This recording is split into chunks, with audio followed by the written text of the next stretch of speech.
Terminal Kalideres yang dulu riuh oleh tawa para pedagang dan deru bas antar kota kini terasa seperti medan perang tak kasat mata. Suara klakson bas yang bersahutan tak mampu menutupi jeritan batin para sopir dan pedagang kecil yang hidup dalam bayang-bayang ketakutan. Di balik asap knalpot yang menggantung di udara, mata-mata liar dari balik pos kayu selalu mengintai, siap memalak siapa saja yang terlihat berani atau tampak berduit. Terminal itu bukan lagi milik rakyat, ia telah dicengkeram oleh kekuasaan jalanan bernama Mat Gondrong. Mat Gondrong, pria berambut gimbal sebahu dan tubuh bertato dari leher hingga tangan, bukan sembarang preman. Ia adalah penguasa tak tertulis di Kalideres, pemungut upeti dari setiap jengkal tanah dan roda yang berputar. Tiada satu pedagang pun yang berani membuka lapak tanpa izin darinya. Bahkan, para sopir bas trayek jauh pun harus menyisihkan uang rokok, jika tak ingin kaca spion pecah atau ban bocor secara misterius. Sementara aparat menutup mata, Mat Gondrong dan anak buahnya berpesta dalam keserakahan. Setiap pagi, suasana terminal seperti mimpi buruk yang diulang. Ibu-ibu penjual lontong duduk gelisah, menunggu giliran dipalak. Sopir bas menunduk saat berjalan ke warung kopi, berharap tidak dicegat oleh dul bengkung yang dikenal senang menempeleng orang hanya karena salah lihat. Para kernet hanya bisa menggerutu pelan, karena melawan berarti dihajar ramai-ramai di belakang pos parkir. Kalideres berubah jadi sarang ketakutan. Tak ada yang berani bicara keras, apalagi melawan. Di balik gerombolan preman yang tertawa dengan botol ciu di tangan, ada kesedihan yang mengakar dalam. Terminal bukan hanya tempat singgah kendaraan, tapi juga sumber penghidupan ratusan jiwa. Namun kini, semuanya dikendalikan seperti kerajaan kecil, dengan Mat Gondrong sebagai rajanya. Pedagang yang terlambat bayar akan dipecahkan dagangannya.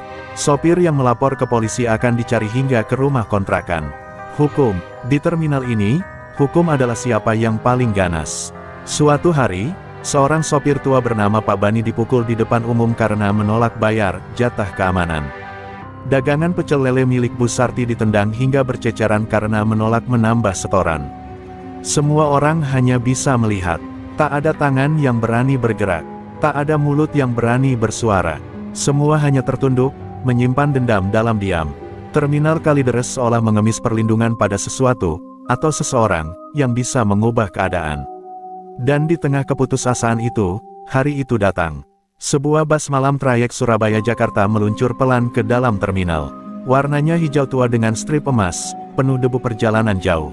Dari balik pintu yang terbuka perlahan, turun seorang perempuan tinggi, berkulit bersih, mengenakan jaket kulit hitam dan celana jeans belel. Wajahnya teduh, tapi matanya menyimpan bara yang terpendam. Namanya Laras. Orang-orang menatapnya tanpa banyak bicara. Ia sopir bas perempuan, hal yang sudah cukup langka. Tapi bukan itu yang membuat terminal terdiam. Ada aura berbeda pada Laras, tenang, namun menusuk. Matanya menyapu sekeliling, seolah tahu semua cerita yang terjadi sebelum ia datang. Ia tidak takut, tidak menunduk, tidak mencari aman. Ia seperti datang bukan hanya untuk membawa penumpang, tapi membawa sesuatu yang lebih besar, perubahan. Namun, Laras tidak bicara. Ia hanya menyandarkan diri di pintu bas, menghisap udara sore terminal yang pengap, lalu menatap ke arah pos preman yang kini mulai memperhatikan kehadirannya. Di balik tatapan dinginnya, ia berbisik dalam hati, sudah waktunya kutepati janji pada almarhum ayah. Terminal ini akan kubersihkan, satu persatu. Dari balik pos kayu reyot yang penuh coretan spidol dan bau arak murahan, Mat Gondrong menyipitkan mata. Ia sedang menyulut rokok lintingannya ketika dul bengkung berbisik pelan, "Bos, ada sopir baru, cewek." Tapi matanya tajam, gak biasa. Mat Gondrong tertawa pelan, suaranya berat seperti batu digerus. "Cewek di terminal, kalau bukan jual gorengan, ya penghibur malam. Tapi kalau jadi sopir, pasti nyari mati." Ia meludah ke tanah, lalu berdiri dengan tangan mengepal. Mat Gondrong bukan nama asing bagi siapapun yang pernah bersinggungan dengan terminal Kalideres. Dulu ia hanyalah tukang parkir liar, anak jalanan yang hidup dari sisa-sisa nasi bungkus. Tapi waktu, kerasnya hidup, dan dendam yang ditanam sejak kecil menjadikannya binatang jalanan paling ditakuti. Ia menguasai terminal bukan dengan surat resmi, tapi dengan pukulan dan darah. Sekali orang melawan, ia tak segan mencelakai hingga cacat. Sekali ada yang lapor polisi, maka keluarga mereka yang jadi korban. Sementara Laras duduk di bangku ruang tunggu sopir, ia bisa merasakan aura terminal yang berat. Sorot mata para preman tak lepas dari tubuhnya. Namun ia tetap tenang, menyeduh kopi sachet dari termos sendiri. Beberapa sopir pria melirik penuh rasa ingin tahu, tapi tak satu pun berani menyapa. Mereka tahu, sekali bicara dengan Laras, itu bisa jadi alasan preman menganggap mereka berpihak. Di tempat ini, salah langkah sedikit saja bisa berarti dipukuli sampai masuk rumah sakit. Dul bengkung dan Tole rambut mencoba mendekat, pura-pura bersahabat. Mereka duduk di bangku panjang sebelah Laras, lalu menawarkan rokok. Namanya siapa, Mbak? Baru ya, di sini semua harus ikut aturan. Laras hanya tersenyum kecil, lalu menjawab datar, saya ikut aturan, asal tidak melanggar hak saya. Jawaban itu membuat Dul melirik tajam. Tole rambut mulai menggertak dengan suara keras, agar semua orang dengar, di sini gak ada hak. Yang ada, bayar, atau bubar. Ucapan Tole menggema, menarik perhatian para sopir lain. Terminal mendadak senyap, semua menunggu apa reaksi Laras. Namun perempuan itu hanya meneguk kopi terakhirnya, lalu berdiri perlahan. Ia melangkah pelan, lalu mendekat ke Tole, membisik dengan suara dingin, aku tidak datang untuk ribut, tapi kalau kalian memaksa, jangan salahkan aku kalau tempat ini berubah jadi kuburan. Matanya tajam seperti kilatan petir. Tole refleks mundur satu langkah. Ada sesuatu dalam tatapan itu yang membuat dadanya sesak. Dari kejauhan, Mat Gondrong menyaksikan semua itu dengan ekspresi datar. Berani juga si cewek ini, gumamnya. Tapi di balik gumamannya, ada kegelisahan yang ia sembunyikan.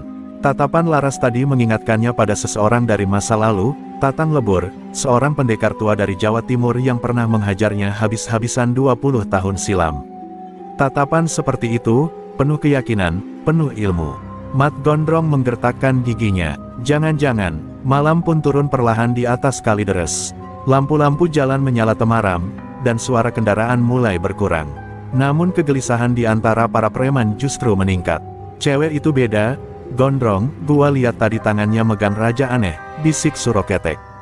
Mat Gondrong hanya menjawab singkat, besok pagi, kasih dia pelajaran. Kalau masih hidup, baru kita ajak ngomong. Ia lalu berjalan perlahan, kepalanya mendongak, seolah menyapa malam yang mulai pekat. Langit tahu, Kalideres akan berubah. Sementara itu, Laras duduk di dalam busnya, menatap langit dari balik kaca. Ia membuka kalung kecil di leher, memperlihatkan secarik kain hitam bertuliskan aksara kuno. Ia mengecupnya pelan. Ayah, aku sudah di sini. Dulu kau bilang, kejahatan hanya bisa dikalahkan dengan keberanian yang berpijak pada cinta rakyat. Besok, Kalideres akan melihat cahaya, meski harus diawali dari darah. Fajar baru menyentuh atap terminal Kalideres, namun hawa dingin pagi itu tak mampu menenangkan hati para sopir yang menyimpan resah. Di sudut terminal, bas berwarna hijau tua milik Laras masih terparkir rapi. Asap tipis mengepul dari knalpot yang baru saja dinyalakan. Laras, dengan rambut diikat rapi dan jaket hitamnya, tengah menyapu lantai dalam bas. Ia seperti tidak terusik sama sekali oleh ketegangan malam sebelumnya, seolah hidupnya telah terbiasa bersinggungan dengan ancaman. Beberapa sopir yang lewat hanya berani menatap dari kejauhan. Mereka berbisik pelan, itu sopir cewek dari Jawa Timur, katanya bisa bikin preman pucat. Seorang kernet muda yang penasaran memberanikan diri mendekat. Mbak, beneran ya kemarin hampir berantem sama anak buah Mat Gondrong. Laras menoleh pelan, tersenyum samar. Aku gak suka kekerasan, Dek, tapi aku juga gak suka dibentak. Ucapannya ringan, tapi terasa seperti petir dalam kabut. Si kernet hanya bisa mengangguk cepat, lalu buru-buru pergi. Namun di balik ketenangan Laras, ada badai yang ia sembunyikan. Malam sebelumnya, saat semua tertidur, Laras duduk bersila di dalam bas. Di hadapannya, sebuah selendang hitam terbentang di lantai. Ia menutup mata, melantunkan doa dalam bahasa kuno yang diajarkan mendiang ayahnya. Dari tubuhnya mengalir hawa panas yang berdenyut seperti detak jantung bumi. Udara di sekitar mendadak bergetar halus. Sebuah ajian kuno bernama Rawa Rontek ia aktifkan kembali. Ilmu pamungkas yang membuat tubuhnya tak bisa mati sebelum tugas selesai. Aku bukan pendekar, aku hanya anak sopir tua yang pernah dibakar hidup-hidup oleh preman karena menolak setoran, gumam Laras dalam hati. Dendam itu telah ia simpan selama bertahun-tahun. Waktu kecil, Ia melihat ayahnya, Tatang Lebur, terkapar dibantai oleh para preman setelah menolak tunduk. Tapi sang ayah sempat menyelamatkan Laras, mewariskan ilmu dan pesan terakhir, jadilah matahari untuk rakyat kecil, jangan jadi bayangan gelap. Kini, Laras hadir bukan hanya untuk menyopir, tapi untuk menyalakan terang di tengah gelapnya Kalideres. Pagi itu, Mat Gondrong berdiri di atas tangga pos, memperhatikan Bas Laras dari kejauhan. Matanya penuh curiga, ia tak biasa melihat perempuan yang tidak takut pada kekuasaan. Apalagi yang tenang seperti batu karang.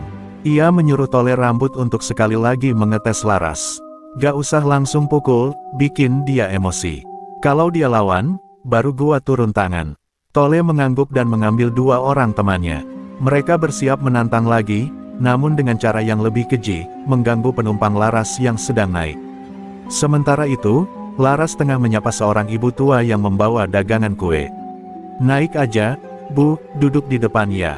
Saya antar sampai pasar." Sang ibu tersenyum lega, tak ada sopir bas yang mau peduli pada pedagang kecil seperti dia. Tapi Laras berbeda, di dalam tatapannya, ada kasih sayang yang membuat orang percaya. Penumpang demi penumpang naik, dan mereka semua merasa aman, meski di luar, bahaya sedang mengintai. Saat bas mulai maju perlahan, Tole dan 2 orang preman menghadang di depan. Mereka berpura-pura sebagai penumpang, lalu salah satu dari mereka menendang kotak kue si ibu hingga berserakan di jalan. Laras mendadak berhenti, matanya membara. Penumpang di dalam bas menahan napas. Semua menanti, apakah kali ini Laras hanya diam, atau badai akan datang lebih cepat dari yang diduga. Laras turun perlahan, langkahnya ringan namun pasti. Ia berdiri di depan Tole Rambut, lalu berkata dengan suara dingin, "Kau kira aku takut karena aku perempuan?" Angin tiba-tiba berhembus kencang. Debu beterbangan. Dalam sekejap, Laras mengangkat tangannya ke udara. Tatonya yang selama ini tersembunyi oleh lengan jaket tampak jelas, membentuk raja kuno. Dalam hati, ia bersiap. Mungkin inilah saatnya ajian Rawa Rontek bicara. Tole Rambut tertawa lantang, suara tawa yang memuakkan dan membakar telinga. Kue-kue, milik ibu tua berserakan di aspal, diinjak-injak dengan sepatu kotor preman itu. Si ibu hanya bisa menunduk, bibirnya gemetar, menahan tangis yang mengering karena terlalu sering dihina di terminal ini. Penumpang dalam bas Laras menatap dengan campur aduk, marah, takut, dan cemas. Tak ada yang berani turun, kecuali satu, Laras. Ia melangkah perlahan, seperti singa betina yang baru saja bangun dari tidur panjangnya. Wajahnya datar, tapi sorot matanya menyala. Ia berhenti tepat di depan Tole dan anak buahnya, lalu memungut satu potong kue dari tanah, meniup debunya, dan menyerahkannya kembali ke ibu penjual dengan lembut. "Maaf ya, Bu, saya yang bereskan." Kata-katanya lirih, tapi justru membuat suasana di terminal menegang. Tole mulai merasa geli bercampur kesal. "Wah, sok pahlawan nih sopir cewek." Laras tidak menjawab, ia hanya menatap Tole dalam-dalam. Sekali tatap, cukup membuat Tole kehilangan senyum congkaknya. "Minta maaf." Sekarang, suara Laras pelan, tapi tegas, seperti denting logam yang jatuh di malam sepi. Tole berusaha menertawakan, tapi anak buahnya justru mulai mundur 1 langkah, merasakan sesuatu yang tak biasa dalam tubuh mereka. Udaranya terasa lebih berat, seperti tekanan di dada yang datang tiba-tiba. "Tole, dia bukan orang biasa," bisik salah satu temannya. Tapi Tole terlanjur terpancing ego.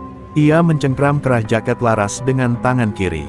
"Gua gak takut sama perempuan. Lo pikir lo siapa ha, BRAKK?" Tole terlempar 3 meter ke belakang sebelum sempat menyelesaikan kalimatnya. Laras hanya menggerakkan lengannya sedikit, tapi pukulan itu seperti hantaman palu godam. Tubuh Tole menghantam tiang lampu dan tergeletak pingsan. Kerumunan mulai berdatangan. Sopir-sopir lain, pedagang kecil, bahkan beberapa penumpang turun dan menonton dalam diam. Ini bukan pertarungan biasa. Mereka menyaksikan sendiri bagaimana seorang perempuan menghadapi preman dengan kepala tegak dan menang. Salah satu preman lain mencoba menyerang dari belakang, namun Laras hanya membalik badan, dan dengan satu tendangan lurus, ia menghantamkan lawannya ke badan bas hingga penyok. Mat Gondrong yang tengah mengintai dari kejauhan langsung menggertakkan giginya. "Kurang ajar, dia bukan perempuan biasa," gumamnya. Wajahnya memerah, bukan karena marah semata, tapi karena takut akan sesuatu dari masa lalu yang perlahan bangkit di depan matanya. Ia mengenali gerakan itu. Gerakan khas aliran tua dari timur, ajian rawa rontek. Itu ajian yang dulu digunakan oleh musuh bebuyutannya, Tatang Lebur. Dan sekarang, diwariskan kepada anaknya. Laras menoleh pada kerumunan, lalu berkata lantang, terminal ini bukan milik preman.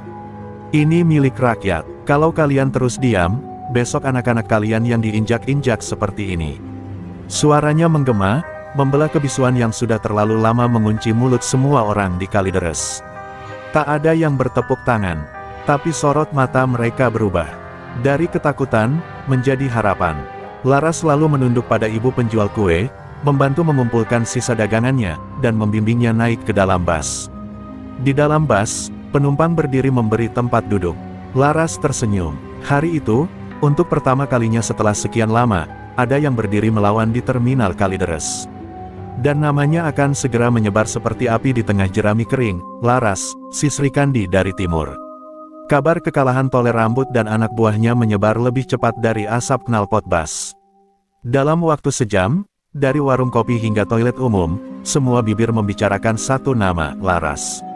Ada yang bilang ia sakti, ada yang bilang ia cucu pendekar, bahkan ada yang percaya Laras bukan manusia biasa. Namun satu hal yang pasti, semua orang mulai berharap. Untuk pertama kalinya, rakyat kecil merasa ada sosok yang berani berdiri di garis depan melawan Mat Gondrong. Di pos utama, Mat Gondrong membanting botol ciu ke lantai hingga pecah berkeping-keping.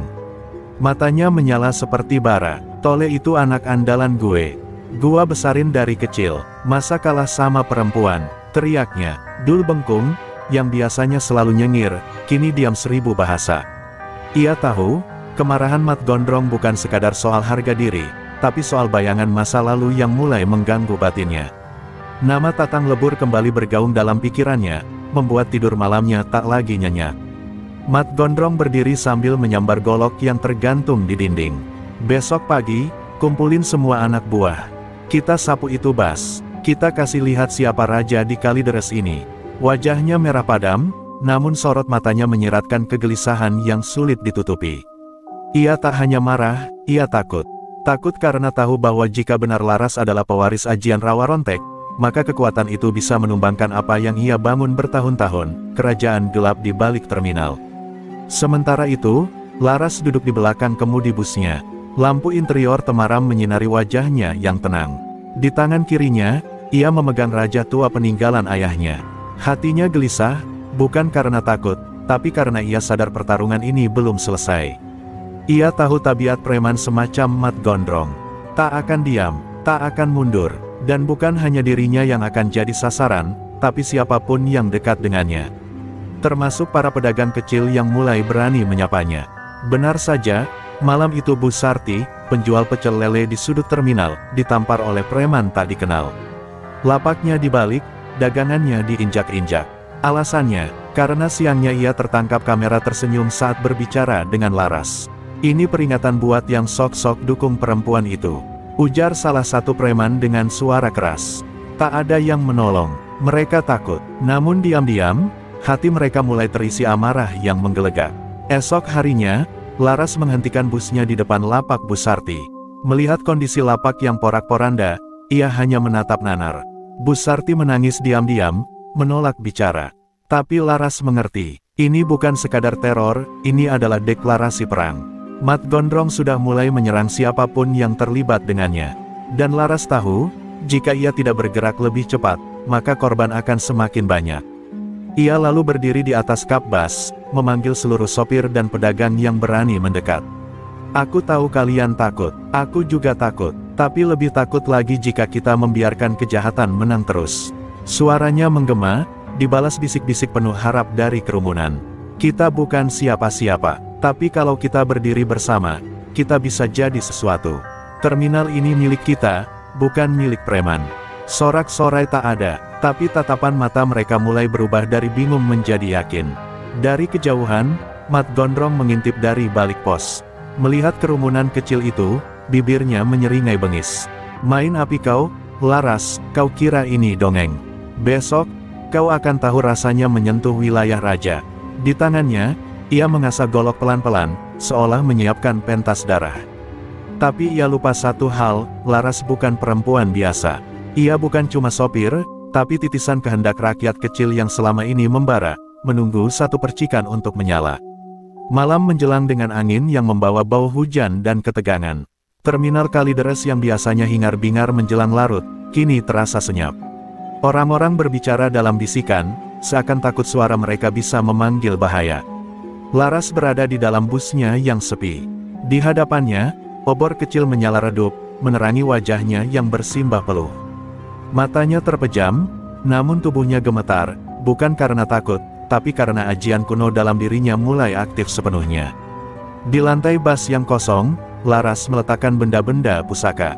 Peninggalan almarhum ayahnya, sehelai selendang hitam, sebilah keris kecil berlumur raja kuno, dan sebongkah batu akik merah menyala. Ia duduk bersila di antara ketiganya, mengucap doa dalam bahasa Jawa Kawi yang telah ia hafalkan sejak usia 9 tahun. Suara gumamannya lirih, tapi udara di dalam bas bergetar. Cahaya lampu seolah meredup, dan dari tubuh Laras muncul semburat cahaya merah samar. "Bapak, rawa rontek ini bukan untuk kesombongan, tapi untuk menjaga mereka yang tak bisa menjaga diri. Izinkan aku bangkitkan ajian ini," bisiknya dengan mata masih terpejam. Dalam sekejap, hawa panas menyelimuti tubuhnya. Nafasnya berat, dadanya naik turun cepat. Keringat bercucuran deras, namun ia tidak goyah. Tiba-tiba, sebuah suara dalam hati muncul, suara yang lembut namun dalam, suara mendiang ayahnya. "Waktumu telah tiba, Nduk. Ingat, tubuhmu bisa hancur, tapi jiwamu akan kembali. Karena rawa rontek adalah hidup yang tak selesai sebelum keadilan ditegakkan." Tepat tengah malam, Laras membuka matanya. Sorotnya berbeda, tajam, terang, dan menyala seperti bara api. Perlahan ia bangkit, menyarungkan keris kecil ke balik sabuk, lalu menggulung selendang hitam dan mengikatkannya di pinggang. Saat ia melangkah keluar dari bas, hembusan angin malam seakan tunduk. Dari kejauhan, seorang sopir tua yang tak sengaja melihat pemandangan itu sampai menjatuhkan botol air minumnya. "Inggi Gusti, Cah Ayu iku nyekel ajian sakti." Sementara itu, Mat Gondrong duduk di dalam pos sambil memandangi foto ayah Laras yang telah lama ia simpan dalam keadaan terbakar sebagian. Wajah Tatang Lebur masih jelas, dengan mata yang menyimpan keberanian yang tak bisa dibunuh. Anaknya muncul juga. "Dulu gua gak bisa bunuh bapaknya. Sekarang gua bakal habisin dia, sebelum ajian itu bangkit penuh," gumam Mat Gondrong. Ia lalu berdiri dan memanggil semua anak buahnya. "Besok subuh, kita ratakan bas itu. Gak ada ampun." Dul Bengkung, Suro Ketek, dan belasan preman lainnya mulai mengasah senjata. Golok-golok panjang, rantai besi, hingga palu kecil disiapkan. Mereka bukan cuma ingin menakut-nakuti, tapi benar-benar ingin menghabisi Laras. Mereka tahu, selama Laras masih ada, kekuasaan mereka akan runtuh. Dan bagi Mat Gondrong, ini bukan sekadar urusan preman melawan sopir. Ini soal dendam darah yang belum tuntas sejak 2 dekade lalu. Namun di tengah kegelapan malam itu, terminal Kalideres tak lagi sunyi. Beberapa pedagang mulai berani keluar lebih awal, menata dagangannya kembali. Sopir-sopir yang biasanya menghindar kini justru mendekat ke bas Laras, hanya untuk menanyakan kabar atau sekadar berjabat tangan. Mereka belum tahu Laras telah mengaktifkan ajian rawa rontek. Tapi mereka bisa merasakan satu hal, harapan. Dan ketika rakyat kecil mulai percaya pada satu sosok, maka takdir terminal itu akan segera berubah. Di sebuah rumah sempit di belakang terminal, Mat Gondrong duduk di atas tikar lusuh, ditemani sebotol arak dan setumpuk foto lawas. Di tangannya, foto setengah hangus bergambar pria berjubah hitam dengan sorot mata tajam, Tatang Lebur, ayah Laras. "Dulu lo rampas segalanya dari gue, Tatang," gumamnya lirih, namun penuh bara. Malam itu, wajahnya bukan lagi preman terminal, tapi seorang lelaki yang disiksa dendam puluhan tahun. Dendam yang belum selesai, dendam berdarah. 20 tahun lalu, Mat Gondrong hanyalah anak jalanan yang bergabung dengan geng preman Tanah Abang. Ia haus kuasa, tapi dunia tak memberi ruang. Ketika ia mulai naik nama, muncul Tatang Lebur, sosok pendekar sopir bas dari Jawa Timur yang menolak tunduk pada siapapun. Suatu malam, saat geng Mat Gondrong memalak habis-habisan sopir lintas kota, Tatang datang sendirian dan menghajar mereka satu persatu. Ia tak hanya menang, tapi mempermalukan mereka di hadapan warga. Dan Mat Gondrong, babak belur hingga hampir lumpuh. Itu bukan hanya kekalahan, itu penghinaan, desis Mat Gondrong sambil menatap bekas luka panjang di perutnya. Luka itu pemberian Tatang, satu sabetan keris yang hampir menghabisi nyawanya. Tapi yang paling membekas adalah kata-kata terakhir Tatang malam itu, jangan pernah ganggu rakyat kecil lagi. Dunia ini bukan untuk preman sepertimu. Sejak saat itu, Mat Gondrong bersumpah akan membalas. Namun ketika ia kembali untuk mencari Tatang, lelaki itu sudah menghilang bersama putrinya, Laras. Kini, 20 tahun kemudian, Laras berdiri di tempat yang sama, dengan sorot mata dan ilmu yang nyaris serupa. Itu yang membuat Mat Gondrong kalap. Ia tak hanya melihat ancaman terhadap kekuasaannya, ia melihat hantu masa lalu yang bangkit kembali dalam bentuk anak dari musuh lamanya. Kalau dulu gua gagal bunuh bapaknya, sekarang gua pastikan anaknya gak bakal lolos. Geramnya sambil mengayunkan golok ke tiang kayu, memecahnya dengan satu sabetan penuh dendam. Sementara itu, Laras merasakan kegelisahan di udara. Di dalam bas, ia duduk bersila, menggenggam keris kecil ayahnya. Nafasnya berat, namun pikirannya tajam. Ia mengenang masa kecilnya, saat digendong lari oleh ibunya dalam keadaan rumah terbakar. Sang ayah terkapar bersimbah darah, melawan sendirian. Malam itu, ibunya hanya berbisik, ingat nama itu, Laras, Mat Gondrong. Dialah yang membakar kita, dan kini, nama itu berdiri di depannya, lebih besar dari bayangan masa lalu.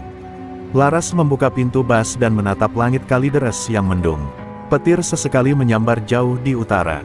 Udara tegang, seperti menunggu ledakan. Beberapa sopir menghampirinya diam-diam. "Mbak Laras, kami siap bantu. Gak banyak, tapi kami ada." Ucapan itu mengguncang batinnya. Ia bukan lagi sendiri. Rakyat kecil yang dulu takut kini mulai berdiri. Dan itu lebih sakti dari ajian manapun, keberanian yang muncul dari penderitaan bersama. Namun jauh di belakang terminal, Mat Gondrong sedang mengatur siasat. Ia tidak akan menyerang sendirian.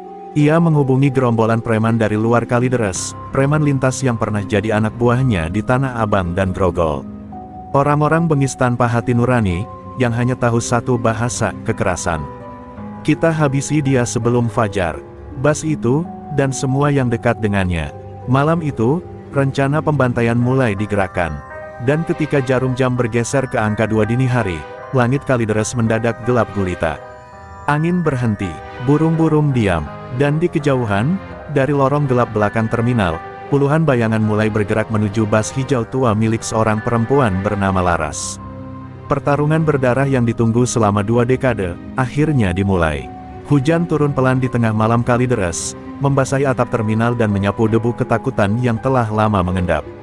Tapi malam itu berbeda. Di lorong gelap sisi barat, puluhan sosok bergerak diam-diam, menjejak aspal dengan sepatu bot, sebagian membawa besi, rantai, bahkan senjata tajam.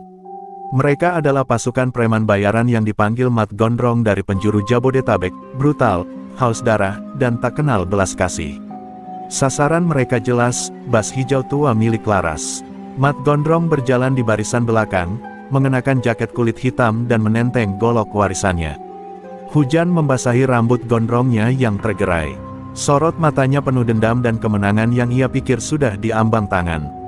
"Malam ini kau tamat, Laras, seperti bapakmu dulu," bisiknya dalam hati. Ia tak sadar, setiap langkah mendekat ke bas itu, justru mendekatkannya ke takdir yang selama ini ia hindari, takdir yang akan membakar kembali sejarah berdarah masa lalunya. Di dalam bas, Laras duduk bersila dengan mata terpejam. Tubuhnya diam, namun napasnya dalam. Ia sudah merasakan kehadiran mereka sejak 1 jam lalu, langkah-langkah kasar yang menyusup dari segala arah, seperti semut hitam hendak menggigit ratu. Namun Laras tak gentar. Di hadapannya, selendang hitam telah terikat di pinggang, keris kecil diselipkan di balik jaket, dan raja kuno di lengannya kini bersinar samar. Ajian rawa rontek telah ia hidupkan sepenuhnya. Tiba-tiba, lemparan batu menghantam kaca bas hingga pecah. Disusul teriakan kasar, "Keluar lo, perempuan sok jagoan." Lalu, dentuman keras menghantam bodi bas berkali-kali. Namun Laras tetap tak bergerak. Sampai satu suara jeritan terdengar, "Bu Sarti, penjual pecel lele," ditarik paksa oleh salah satu preman dan dilempar ke tanah. "Ini peringatan, lo keluar sekarang, atau yang lain nyusul," teriak mereka. Tubuh kurus Bu Sarti meringkuk di bawah hujan, bibirnya berdarah. Itulah batasnya. Laras bangkit dengan sorot mata tajam membelah malam. Ia melangkah keluar dari bas tanpa payung, membiarkan hujan membasahi tubuhnya. Semua mata tertuju padanya, bahkan preman-preman yang sudah siap menyerbu pun sempat ragu. Ada sesuatu dari Laras malam itu, bukan hanya keberanian, tapi aura tak tersentuh, kekuatan yang tidak kasat mata namun menusuk hingga tulang. "Aku datang bukan untuk perang," ucap Laras lantang, menatap langsung ke arah Mat Gondrong. "Tapi kalau kalian menjadikan warga kecil sebagai tameng dendammu, maka malam ini aku yang akan menyelesaikan semua ini." Ia lalu mencabut keris kecil dari balik jaket. Ujungnya menyala merah samar, seperti bara hidup. Seorang preman nekat maju dengan besi panjang, namun dalam satu gerakan cepat, Laras menangkis dan melayangkan pukulan yang membuat tubuh pria itu terpental 3 meter ke belakang, tanpa menyentuh tanah. Suasana berubah mencekam. Petir menyambar di langit. Mat Gondrong melangkah maju, matanya merah. "Gua gak peduli ajian lo. Lo tetap manusia," teriaknya sambil mengayunkan golok. Laras menyambutnya dengan gerakan cepat, membalik dan menahan sabetan itu hanya dengan ujung keris. Dentingan logam bergema. Darah pertama tercurah, bukan dari Laras, tapi dari tangan Mat Gondrong yang terluka sobekan tak kasat mata. "Ini bukan soal manusia atau bukan," bisik Laras. "Ini tentang membayar semua luka yang kau buat." Pertarungan pun pecah di tengah hujan dan gemuruh. Bukan sekadar duel fisik, tapi benturan dua dunia, dendam gelap Mat Gondrong melawan cahaya warisan ayah Laras. Dan malam itu, Terminal Kalideres tak lagi jadi terminal biasa, tapi arena pertarungan antara kejahatan masa lalu dan harapan masa depan. Benturan antara keris Laras dan golok Mat Gondrong terdengar lagi, keras dan membelah malam. Dentingannya memantul di antara bus-bus tua dan dinding beton terminal. Hujan tak kunjung reda, justru semakin lebat, seperti langit ikut menangis melihat betapa buruknya kebencian manusia. Darah mulai menetes dari tangan Mat Gondrong, tapi wajahnya tak menunjukkan rasa sakit. Yang ada hanya dendam yang tak pernah sembuh. Ia mengayun goloknya membabi buta, berteriak penuh amarah. Namun Laras bergerak laksana bayangan, cepat dan terukur. Gerakannya tenang, namun mematikan. Setiap tebasan Mat Gondrong dibalas dengan satu gerakan mengalir yang menghindar dan menyerang balik. Di balik tubuhnya yang mungil, tersimpan kekuatan yang membuat preman-preman lain hanya bisa berdiri terpaku, menyaksikan duel yang tak pernah mereka bayangkan akan terjadi. Sesekali, keris Laras menyambar, menggores kulit Mat Gondrong dan membuat darahnya membaur bersama hujan. "Apa cuma ini kekuatanmu, Mat Gondrong?" seru Laras, suaranya nyaring menembus deras hujan. Mat Gondrong meraung dan melompat, mengayunkan golok dari atas kepala, namun saat golok itu mengenai bahu Laras, tubuhnya hanya terhuyung sedikit. Darah mengalir dari luka itu, tapi Laras tetap berdiri. Bahkan ketika serangan itu diulang, tubuhnya tetap tak tumbang. Saat itulah, suara bisik-bisik mulai terdengar dari para preman di belakang. "Ajian Rawa Rontek, beneran hidup." Mat Gondrong terengah, matanya membelalak. Kau bukan manusia," teriaknya penuh panik. Tapi Laras menjawab dengan tenang, "Aku manusia. Tapi tubuhku dilindungi oleh kehendak. Dan kehendak rakyat kecil, lebih kuat dari amarahmu." Ucapannya menusuk lebih dalam dari keris.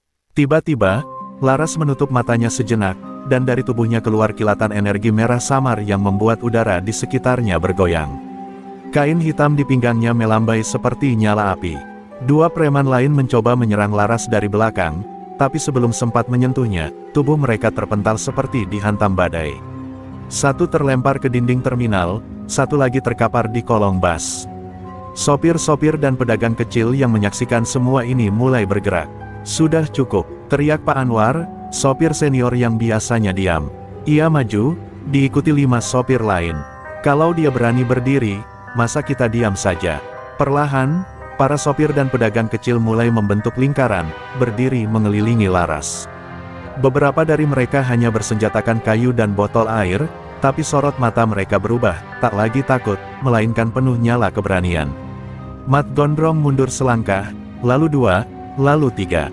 Untuk pertama kalinya dalam 20 tahun, Raja Terminal Kalideres merasa terpojok.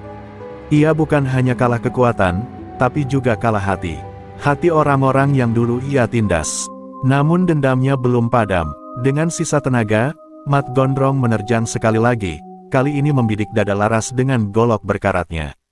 Tapi Laras tak menghindar. Ia membuka kedua tangan, membiarkan senjata itu menancap ke tubuhnya, dan tetap berdiri. Darah mengalir dari luka itu, namun Laras tidak roboh. Malah sebaliknya, matanya menyala terang. Rawa Rontek bukan membuatku abadi, tapi memberiku waktu sampai semua ini selesai. Dan malam ini, kejahatanmu tamat. Laras mencabut golok dari tubuhnya sendiri, lalu menghantamkan gagang keris ke dada Mat Gondrong. Tubuh preman itu terpental keras, menghantam dinding pos, lalu terjatuh lunglai. Semua terdiam, waktu seolah berhenti, dan ketika Laras berdiri di tengah terminal dengan darah mengalir namun wajah tetap tegak, semua sadar, Srikandi Kalideres bukan legenda. Ia nyata, dan ia baru saja merebut kembali terminal ini dari genggaman kegelapan. Berikut lanjutan dramatis bab 10 dari Srikandi Kalideres, Ajian Perempuan di Balik Kemudi. Bab ini menggambarkan dampak besar dari kemenangan Laras, bagi rakyat kecil, dunia luar, dan dirinya sendiri. Fajar menyingsing perlahan di atas terminal Kalideres. Hujan telah reda, dan cahaya mentari mulai mengeringkan genangan air, darah, dan air mata yang tersisa semalam. Bus-bus tua berdiri diam, seperti saksi bisu dari sebuah perang tak tertulis yang baru saja berakhir. Di tengah terminal, tubuh Mat Gondrong tergeletak tak sadarkan diri. Beberapa anak buahnya sudah lari tunggang langgang, sementara sisanya diam, kehilangan arah, dan ketakutan oleh kekuatan yang tak bisa mereka pahami. Laras berdiri di tengah terminal, tubuhnya masih bersimbah darah. Bajunya sobek, namun wajahnya tenang. Nafasnya berat, tapi sorot matanya damai. Penduduk kecil, para pedagang, sopir, kernet, anak-anak yang biasa bermain di sekitar terminal, berkerumun perlahan. Mereka mendekat, bukan karena ingin melihat luka, tapi karena ingin melihat sinar kemenangan. Sosok yang mereka anggap biasa, kini berdiri sebagai pelindung. Pak Anwar, sopir tertua di terminal, mendekat sambil membawa jaket kering. Ia menyelimuti Laras tanpa berkata apapun. Beberapa pedagang perempuan mulai memunguti puing-puing dan membuang senjata preman yang berserakan. Tak ada teriakan, tak ada perayaan. Hanya kesunyian penuh makna. Terminal Kalideres pagi itu seperti mengalami kelahiran kembali, lahir tanpa bayangan premanisme yang selama ini menguasai. Tak lama kemudian, sirene polisi terdengar dari kejauhan. Rupanya bentrokan semalam tersebar luas melalui video yang direkam oleh penumpang dan pedagang. Dalam semalam, nama Laras viral di media sosial. Judul-judul bermunculan, sopir bas perempuan hadapi preman terminal, aksi heroik di Kalideres, ajian Rawa Rontek hidup lagi. Polisi datang dengan tim lengkap, tapi yang mereka temukan bukan kerusuhan, melainkan ketenangan yang diperjuangkan dengan darah. Seorang perwira polisi, AKP Eko, mendekat ke Laras dan bertanya pelan, "Kamu yang bernama Laras?" Laras mengangguk, "Kami akan amankan Mat Gondrong dan anak buahnya. Tapi soal kamu, banyak yang ingin tahu siapa kamu sebenarnya." Laras hanya menjawab singkat, "Saya cuma sopir bas, Pak. Sama seperti yang lain. Cuma kali ini, saya berdiri ketika yang lain dibungkam." Jawabannya sederhana, namun membuat sang perwira menatap dengan hormat. Hari-hari berikutnya, Laras menjadi simbol. Wartawan datang, aktivis berdatangan, bahkan pejabat daerah menghubunginya untuk memberi penghargaan. Namun Laras tak mencari panggung. Ia tetap menyetir busnya, mengantar penumpang, menyapa pedagang, dan membersihkan bangku seperti biasa. Ia tahu, musuh terbesar bukan hanya preman, tapi ketakutan dan ketidakpedulian yang diam-diam membunuh dari dalam. Terminal Kalideres perlahan berubah. Tidak ada lagi pungutan liar. Pedagang mulai berjualan tanpa rasa was-was. Sopir-sopir yang dulu tunduk, kini saling bantu dan saling jaga. Semua ini terjadi bukan karena satu ajian sakti, tapi karena satu keberanian yang menyulut semangat banyak orang. Dan nama Laras pun perlahan menembus batas terminal, menjadi legenda yang diceritakan dari mulut ke mulut, tentang seorang perempuan sopir bas yang tubuhnya bisa dihancurkan, tapi jiwanya tak pernah mati. Dan di malam hari, ketika terminal kembali sepi, Laras duduk di bangku busnya yang kosong.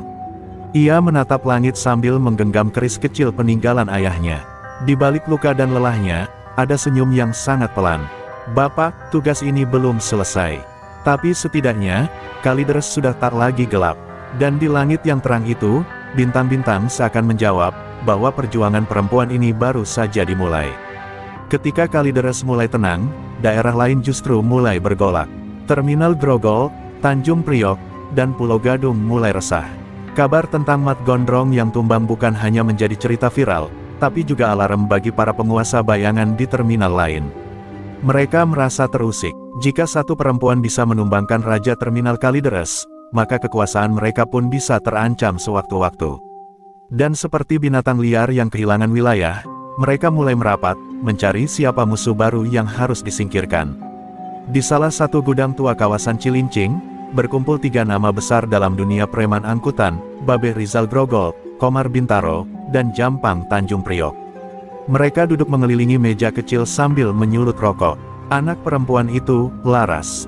Dia bukan sekadar sopir, dia pembakar api, ucap Babe Rizal sambil menatap layar ponsel yang memutar ulang video duel Laras melawan Mat Gondrong.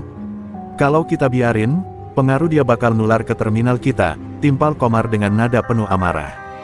Jampang, yang dikenal paling bengis, mengepalkan tinjunya.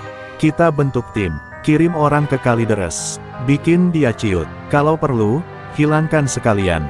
Suara itu dingin, tanpa keraguan. Mereka bukan ingin mencari keadilan, mereka hanya ingin menjaga takhta mereka tetap berdiri. Dunia mereka dibangun di atas rasa takut, dan kehadiran Laras telah menumbuhkan harapan, senjata paling berbahaya bagi para penguasa.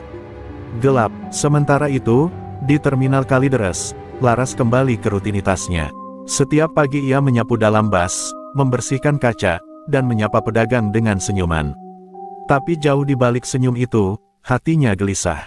Ia tahu kemenangan atas Mat Gondrong bukan akhir, tapi pembuka pintu pada musuh-musuh yang lebih besar. Teror bisa datang kapan saja, dari arah mana saja. Dan karena itulah ia tak pernah jauh dari keris kecil dan selendang hitam di balik jaketnya. Suatu malam, ketika Laras pulang lebih larut dari biasanya, ia merasa diawasi. Di persimpangan jalan sempit menuju rumahnya, 3 orang lelaki berbadan besar berdiri diam, seolah menunggunya lewat. Ia tetap tenang, melajukan motor pelan. Ketika salah satu dari mereka mengangkat tangan seolah hendak menyapa, Laras justru mempercepat laju tanpa mengalihkan pandangan. Ia tahu, mereka bukan orang sini. Mereka bukan sekadar preman, mereka adalah pesan, kami tahu kamu. Kami sedang mendekat. Keesokan harinya, warung Bu Sarti kembali dilempari batu. Kaca pecah, dan di pintu kayunya tertulis kalimat dengan cat merah menyala, Kalideres akan dibakar lagi. Warga langsung panik, sebagian mulai takut, sebagian lagi marah. Tapi Laras berdiri di depan warung itu sambil menghapus tulisan tersebut dengan air dan sikat. Kalideres bukan milik mereka lagi, ucapnya tenang di hadapan warga. Kalau mereka datang, kita hadapi. Bukan dengan ketakutan, tapi dengan bersatu. Laras mulai mengumpulkan sopir-sopir dari berbagai trayek.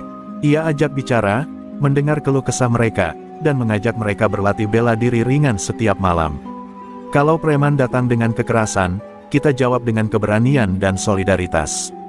Karena kalau kita biarkan satu orang berdiri sendiri, maka satu terminal bisa jatuh. Kalimat itu membakar semangat baru. Terminal Kalideres mulai berubah, dari sekadar tempat tunggu bas, menjadi markas semangat rakyat kecil.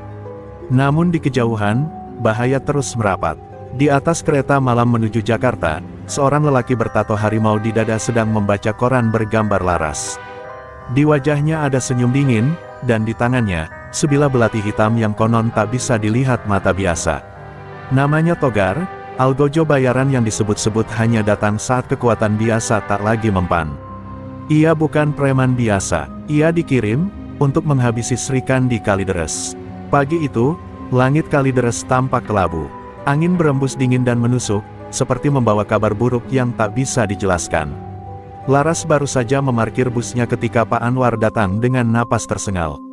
Di tangannya, secarik kertas kumal dengan tulisan tangan kasar. 1 nyawa akan tumbang setiap fajar. Laras akan menyusul terakhir. Wajah Laras menegang. Ia mengenali pola ancaman ini. Bukan sekadar gertakan preman, melainkan pesan dari pembunuh bayaran yang bekerja dalam diam dan tanpa belas kasihan. Ingatannya langsung melayang ke nama yang ia dengar dari telik sandi ayahnya dulu, Togar, lelaki tanpa suara, tanpa belas kasihan, hanya datang untuk menghabisi orang-orang yang terlalu mengganggu sistem. Dan sekarang, ia sudah di Kalideres. Hari itu berlalu dengan penuh ketegangan. Beberapa sopir mulai mengunci kendaraan lebih awal. Pedagang tak lagi berani membuka lapak hingga malam. Bahkan anak-anak kecil yang biasa bermain di belakang terminal, hari itu tak muncul sama sekali. Mereka semua merasa diawasi. Dan ketakutan itu menjadi nyata saat malam tiba. Seorang kernet muda, Sunny, ditemukan pingsan di samping pos penjagaan dengan luka tusuk halus di bahunya. Tidak membunuh, tapi cukup untuk memberi pesan. Laras datang ke tempat kejadian, menatap luka Sunny sambil mengepal tangan. Dia ingin membuat kita takut. Tapi kita tidak akan mundur, gumamnya. Di dalam dirinya, ajian rawa rontek mulai bergemuruh. Namun kali ini, ia sadar, ini bukan soal dirinya saja. Ini soal semua orang di terminal. Ia tak bisa menghadapi Togar sendirian. Ia butuh hati dan keberanian rakyat kecil untuk melawan ketakutan ini bersama-sama. Malam itu, Laras menggelar pertemuan rahasia di ruang kosong belakang warung Bu Sarti. Di sana hadir para sopir, pedagang, bahkan beberapa warga sekitar. Ia berbicara pelan, tapi tajam. Kalau kita biarkan dia menakuti kita satu-satu, maka kita akan tumbang satu-satu. Tapi kalau kita berdiri bersama, tak peduli seberapa gelap malam ini, kita akan jadi cahaya. Ucapannya menyalakan nyala baru dalam hati semua yang hadir. Mereka mulai percaya, bukan hanya pada Laras, tapi pada diri mereka sendiri.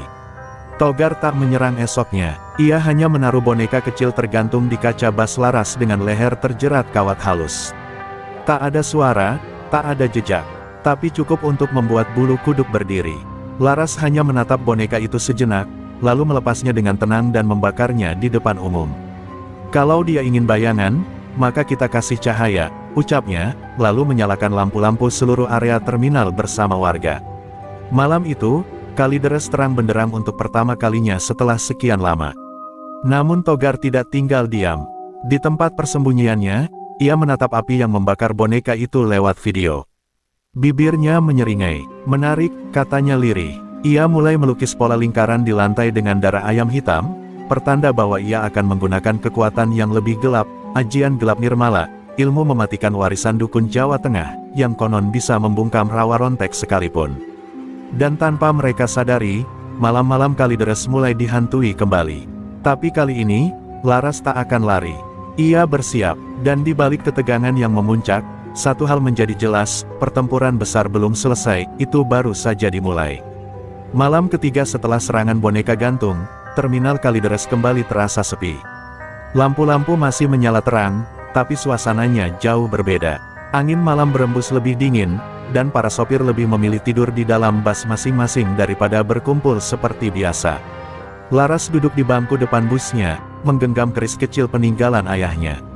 Ia bisa merasakan hawa gelap yang belum pernah ia temui sebelumnya, dingin, pekat, dan menusuk jantung. Tepat pukul 3 dini hari, tiba-tiba lampu di seluruh terminal padam serentak. Kegelapan turun seperti tirai raksasa. Tak lama kemudian, kabut tipis muncul entah dari mana, menyelimuti seluruh terminal. Laras berdiri perlahan, lalu melangkah keluar dari busnya dengan hati-hati. Suasana begitu hening hingga napasnya sendiri terdengar bergema. Dari balik kabut, suara langkah kaki mendekat pelan, berat, dan mengandung niat mematikan. Lalu muncullah Togar, wajahnya keras, tanpa ekspresi. Di tangannya tergenggam belati hitam berkilau, dan dada telanjangnya memperlihatkan raja harimau yang seolah bergerak sendiri di bawah kulit. Jadi ini dia perempuan rawa rontek, ucapnya datar. Laras menjawab tanpa gentar, dan kau si bayangan yang suka main sembunyi. Kenapa tidak dari kemarin? Togar menyeringai, karena malam ini bukan untuk gertakan. Ini malam untuk memutus hidupmu, meski ajianmu menyambungkannya. Tanpa aba-aba, Togar menyerang. Gerakannya cepat, hampir tak terlihat. Tapi Laras berhasil menghindar dan membalas dengan tebasan keris yang mengenai bahu Togar. Namun saat darahnya mengalir, Togar justru tertawa. Bagus, kita mulai. Ia lalu menancapkan belatinya ke tanah sambil melafalkan mantra kuno. Tanah di bawah kaki Laras bergetar. Angin berputar, dan sosok-sosok bayangan muncul dari balik kabut, bukan manusia, melainkan roh-roh gelap dari ajian gelap nirmala. Laras bersiap, ajian rawa rontek di tubuhnya mulai bergetar. Namun kali ini, ketika salah satu bayangan menyentuh bahunya, ia merasa tubuhnya melemah. Luka dari duel sebelumnya tiba-tiba terasa kembali. Nafasnya tercekat. Tidak mungkin, gumamnya. Rawa rontek seharusnya membuat tubuhnya pulih seketika. Tapi sekarang, ajian itu seolah ditekan oleh kekuatan lain. Togar melangkah mendekat, suaranya dingin, kau bisa hidup 1000 kali. Tapi malam ini, aku matikan jiwamu dulu, baru tubuhmu. Laras menggertakkan gigi, mencoba mengusir rasa sakit dan ketakutan yang mulai menyelinap. Ia tahu, ini bukan sekadar duel fisik, tapi perang ajian dan keyakinan. Ia menutup mata, mengingat wajah ayahnya, suara ibunya, dan semua warga terminal yang kini menggantungkan harapan padanya. Dari dalam hatinya, ia berseru, ajian ini bukan warisan untukku sendiri, tapi untuk menjaga yang lain. Saat itu pula, cahaya merah samar mulai kembali menyala di kerisnya, pelan, tapi pasti. Dua bayangan menyerang bersamaan. Laras menghentakkan kaki ke tanah, dan dengan teriakan keras, ia menebas keduanya dengan satu putaran penuh. Bayangan itu buyar, dan tubuh Laras kembali tegak meski darah masih menetes. Kau pikir aku cuma bergantung pada rawa rontek? Katanya pada Togar, aku hidup bukan karena ajian ini, aku hidup karena orang-orang yang berdiri di belakangku. Pertarungan kembali pecah. Togar mulai kehilangan kendali. Serangan-serangannya makin brutal, tapi Laras melawan dengan keberanian yang justru semakin menyala. Di balik kabut tebal, suara dentingan keris dan teriakan jiwa-jiwa yang terbebas bergema hingga subuh. Dan di ujung malam itu, satu hal menjadi jelas, rawa rontek boleh diuji, tapi tekad Laras tak bisa dipatahkan. Langit Kalideres perlahan memerah, menandai pergantian malam menuju subuh. Tapi di jantung terminal, pertarungan masih berkobar. Togar kini terlihat berbeda, rahangnya mengeras, bola matanya memerah, dan dari tubuhnya memancar aura hitam pekat yang tak wajar. Ajian gelap nirmala telah membawanya ke titik tak kembali. Ia bukan lagi manusia biasa. Ia adalah bayangan kegelapan yang hanya punya satu tujuan, menghancurkan Laras. Namun Laras pun telah berubah. Tubuhnya penuh luka, tapi matanya menyala terang. Keris warisan ayahnya kini bersinar merah darah, bukan karena kemarahan, melainkan karena tekad yang membakar, melindungi semua yang tak bisa melindungi diri sendiri. Napasnya berat, tapi langkahnya tak goyah. Ajian rawa rontek bukan untuk keabadian, tapi untuk memberi waktu, agar aku bisa menyelesaikan tugasku, gumamnya. Togar melompat, belatinya mengarah ke dada Laras. Namun Laras tak menghindar, ia malah maju satu langkah, menembus serangan itu. Belati itu menancap ke perutnya, tapi sebelum darah sempat jatuh ke tanah, tangan Laras sudah mengunci leher Togar, dan kerisnya menusuk tepat ke dada musuhnya. Suara keras terdengar, seolah dua alam saling bertabrakan. Togar menjerit, bukan karena rasa sakit, tapi karena ajian gelapnya mulai runtuh oleh cahaya dari dalam tubuh Laras. Kenapa kau tak mati? Jerit Togar, tubuhnya gemetar. Laras menatapnya tajam, karena aku tak sendiri.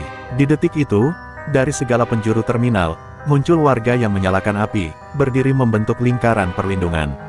Sopir, pedagang, kernet, dan anak-anak jalanan, mereka semua berdiri diam, membawa obor sederhana. Laras berdiri di tengah cahaya itu, dan Togar mulai melemah. Ajian gelap tak lagi punya tempat dalam lingkungan yang dipenuhi niat tulus dan doa rakyat kecil. Dengan satu hentakan, Laras mencabut kerisnya dan mendorong tubuh Togar hingga terlempar dan jatuh keras di aspal. Darahnya mengalir, dan belati hitamnya hancur jadi debu. Kabut pun perlahan sirna, langit cerah, dan suara azan subuh mulai terdengar dari masjid kecil dekat terminal. Laras terhuyung, lalu jatuh berlutut. Ajian rawa rontek telah melewati batasnya. Tapi sebelum tubuhnya tumbang, Pak Anwar dan Bu Sarti memeluknya. Kau sudah menyelamatkan kami, bisik mereka. Tangis mulai terdengar, warga satu persatu menghampiri, membawa air, selimut, dan doa. Laras sadar, ia tak lagi sendiri. Bahkan jika tubuhnya roboh sekarang, semangatnya telah menular ke hati semua orang di sekitarnya. Rawa rontek bukan lagi miliknya sendiri, ia telah menjadi jiwa kolektif seluruh Kalideres. Dan itulah yang membuatnya lebih kuat dari kekuatan apapun. Togar digeletakkan dalam keadaan sekarat. Polisi datang tak lama kemudian. Tidak dengan sirene, tapi dengan langkah diam-diam dan wajah penuh kebingungan. Mereka tak mengerti apa yang baru saja terjadi. Tapi warga tahu, Kalideres tahu, malam itu, sejarah baru tercipta bukan dari kekuasaan, tapi dari keberanian seorang perempuan bernama Laras. Saat matahari terbit sepenuhnya, Laras dibaringkan di dalam busnya, dikelilingi warga yang mengantar dengan doa.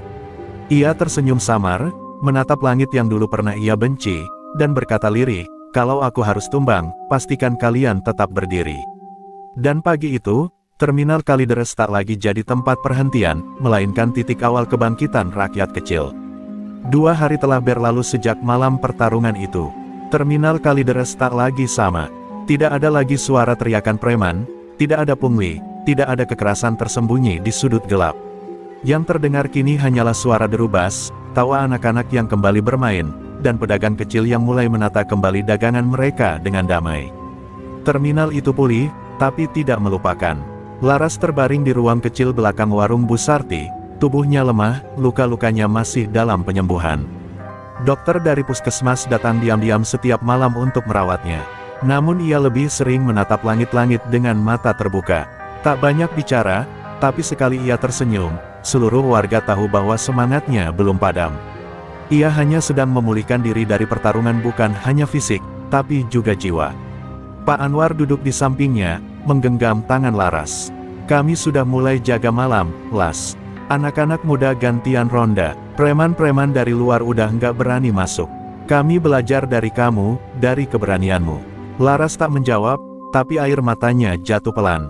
Bukan karena sakit, tapi karena lega, segala yang ia pertaruhkan, tak sia-sia. Media mulai datang, wartawan, aktivis, bahkan tokoh masyarakat ingin bertemu Laras. Tapi Laras memilih tetap diam di terminal, di antara orang-orang yang selama ini menjadi bagian hidupnya. Ia menolak penghargaan formal, namun menerima satu lukisan dinding besar bergambar dirinya sedang menggenggam keris di depan bas tua, dengan tulisan di bawahnya, "Perempuan yang membawa terang." Masyarakat mulai menyebutnya bukan hanya sebagai sopir, bukan juga sekadar pendekar. Mereka menyebutnya penjaga jalan, perempuan yang menjaga arus kehidupan tetap mengalir di tengah tekanan dan kejahatan. Bahkan anak-anak kecil yang dulu takut naik bas, kini berani dan berkata, "Kalau ada Kak Laras, kita aman." Nama Laras hidup dalam obrolan, dalam cerita-cerita malam, dalam setiap bas yang melaju dari Kalideres menuju berbagai kota.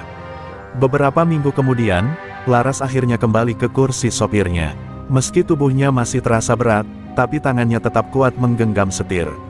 Saat busnya melaju keluar dari terminal untuk pertama kali setelah pertarungan itu, semua warga berdiri di pinggir jalan, melambaikan tangan, memberikan bunga, dan meneriakkan satu kalimat.